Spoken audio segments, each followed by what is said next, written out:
काँग्रेसचे प्रदेशाध्यक्ष हर्षवर्धन सपकाळ यांनी उपमुख्यमंत्री सुनेत्रा पवार यांच्याबाबत केलेल्या कथित आक्षेपार्ह वक्तव्याचा पडसाद आता गोंदियात देखील उमटलाय। या वक्तव्याच्या निषेधार्थ राष्ट्रवादी काँग्रेस पक्षाच्या महिला आघाडीच्या पदाधिकारी आणि कार्यकर्त्यांनी गांधी प्रतिमा चौकात जोरदार आंदोलन करत घोषणाबाजी केली। गोंदियातील गांधी पुतळा चौकात राष्ट्रवादी काँग्रेसच्या महिला आघाडीनं हर्षवर्धन सपकाळ यांच्या वक्तव्याचा तीव्र निषेध केला। आंदोलनकर्त्यांनी हातात फलक घेऊन घोषणाबाजी करत सपकाळ यांनी महिलांचा अपमान केल्याचा आरोप केलाय।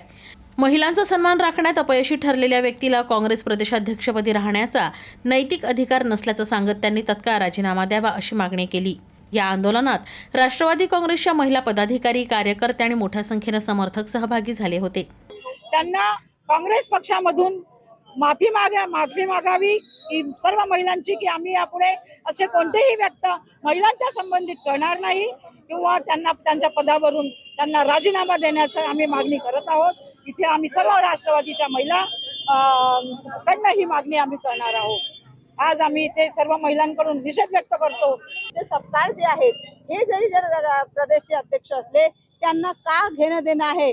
एखाद्या महिलेला अशा प्रकारे बोलणं, गुंगी गुडिया असा जो शब्द वापरलेला आहे हा बरोबर नाही आहे। आज पूर्ण महाराष्ट्रातील का आमच्या सर्व कोणाकोपऱ्यातील ज्या काम करणाऱ्या कष्टकरी महिला ज्या सर्व महिला आहेत त्या सर्व महिलांकडून एक महिला जातीचा अपमान झालेला आहे आणि हा अपमान आम्ही सहन करणार नाही।